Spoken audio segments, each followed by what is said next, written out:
Hello there guys, this is SUV Burst and I am back with you for another video. Today we have a little bit of difference because I haven't done it in a while. Vanguard card fight with deck profiles for my upcoming updates for my decks. With the newest sets from other clans. For instance, like Genesis. I also did one for Oracle Thing. Those will be videos I make. If you want to watch them, please make sure to like and subscribe to watch them in the future. Today for you, I got a Pale Moon deck profile. Not the most updated one. I kind of wanted to play that deck, but at the same time, I really couldn't because the main card is really expensive now. At the time I got that card, it was only $1, and now it's like over 10. So it's like, nah, don't really want to play this. Since I already have this deck and I already have one copy, I'm just gonna decide to play with this. Well, I hope you guys like this video, and if you do, please make sure to like and subscribe down below, and hit that bell down below to be notified when my videos be uploaded. Thank you, and let's enjoy.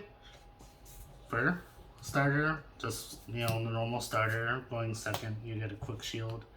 Mine's a little roughed up. A lot of these cards are. It's been a while since I played. So today for you, I have my Gun Salute end of stage, Gun Salute Dragon end of stage deck for you. This deck mostly consists of Soul Blasting instead of Soul Charging, and then using falling abilities to attack again or restand of my end of stage. But what's special about end of stage for his attacks, he I wrote 4 copies, is when you re-ride him, you soul blast all cards. When you ride him grade 3, your opponent can't Sentinel for this attack, and you play a lot of crit triggers in this deck. So if you get a critical and your opponent can't guard this high attack, then they're most likely going to lose because a lot of cards buff this card or multiple attacks and all that stuff. So it really puts the pressure on your opponent. His first ability, which really makes the second ability even better, is at the end of battle, this unit attacked, you put, if you have no cards in their soul, at the middle, if your cards in your soul 0, you put 2 cards from your hand into the soul, and you put all your rear guards into the soul and stand this unit. And it's like, well, that makes it have soul. Well, just rewrite end salute or use another card ability, and then you have 0 soul again for the next turn. So this deck really does soul blast a lot. And it soul charges kind of a bit, but it soul blasts more than soul charges. So there's my deck. Hope you guys enjoy this one. And let's get for the other grade 3s. I run 1 copy of Golden Beast Tamer. She's just a backup grade 3. If so, just counter blast when she attacks. Put a card. Yeah, she puts a card in her hand and call 2 cards from the soul. And then if you have 5 or more units, all your front row gain 3k, so it's really big pressure for that. Side grade 3s is 2 Miracle Pop Evas. I was running more, but 2 is enough. And then 1 Barking Dragon Tamer. I might run this more, might not, just keep it there, because this card's really important. Like, even at our first ride or later down the road, your opponent has like a full field. Of course, those decks that don't use a field, like Night Rose for instance, this doesn't really do anything against it. But against decks that have like a lot of field and can't really generate too much, maybe like Dark Regulars or Genesis or something like that, this really devastates them because his ability is when he's placed, counter plus 2, put a rear guard into the soul, and then you retire all rear guards, including your own, which not be a good thing for some cases, but most likely a first raid, you're not going to really have many rear guards. So it's a really good raid. And then he gains 5k for each rear guard retires, so he goes really big. And then you have call cards, and then it's a really big attack. So he's there for that. And then Miracle Pop is another side grade 3 if you don't get end of stage for first ride. Or you do just want to get against the second ability off instead of the first turn. Because end of stage you can do his skill on the first turn now when you ride him, which you couldn't do before, but now you can easily do his second skill or first skill first. But just in case, if anything, if you don't have those, you can ride Miracle Pop and then end of stage later on, activating a second ability. But Miracle Pop gives your Vanguard 10k when rolled upon, and you get to draw. And when she's called from the soul, which does happen sometimes, you can draw a card in Soul Charge. Which is, the draw is only the good part about it. Next, for my grade 2s, first we're going to go for 4 misdirections. And yes, she does Soul Charge some cards, but her main ability is drawing cards for us. So we have more cards to get. And the Soul Charging is kind of a good thing.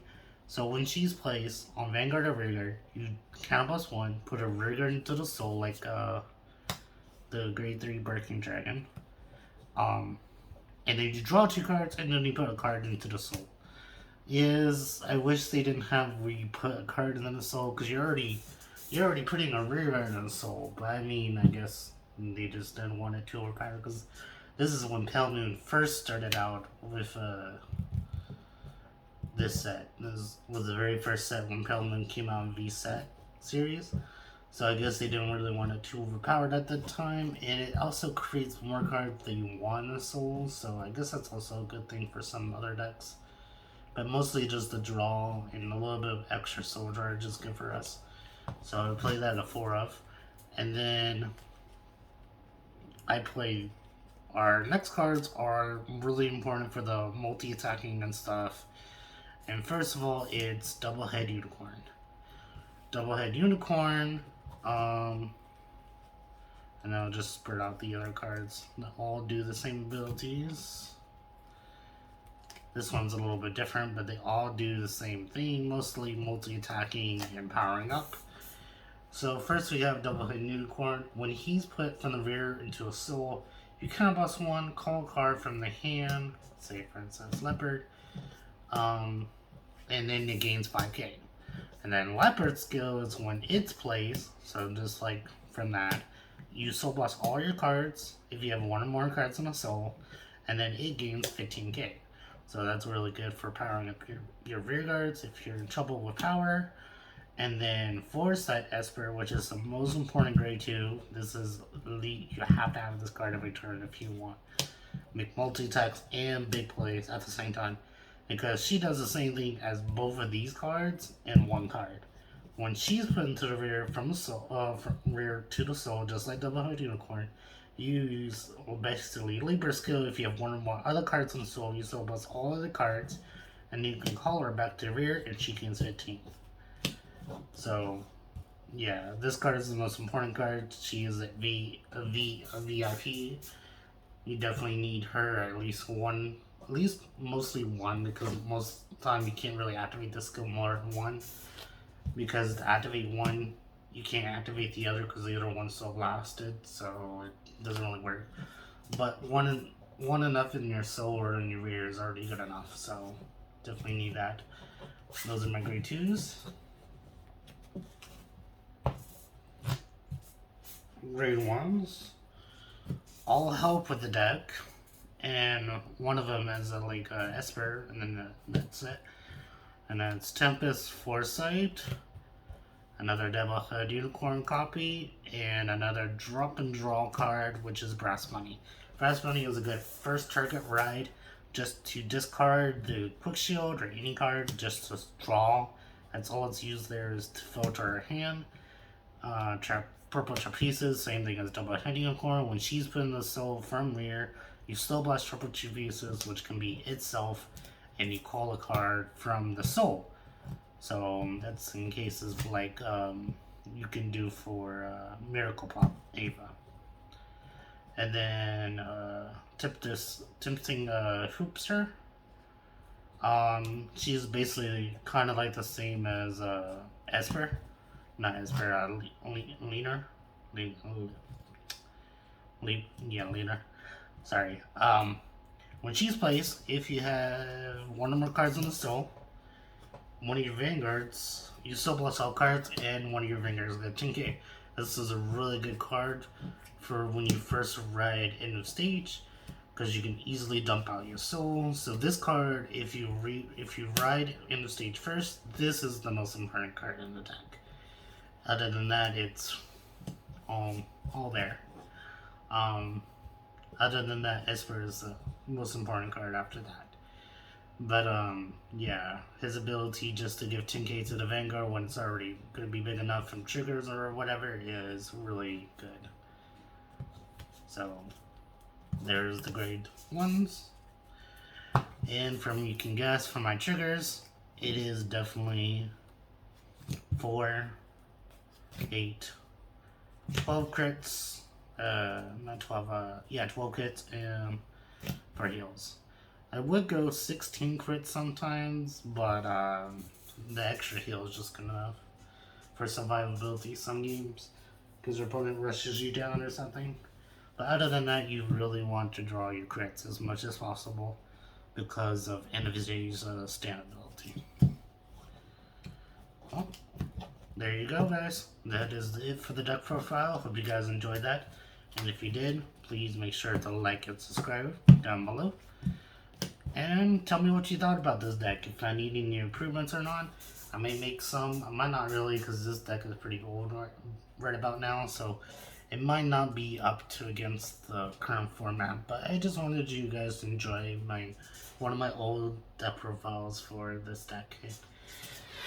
I mean, it's pretty good. Hope you guys enjoyed it. Thank you. Bye.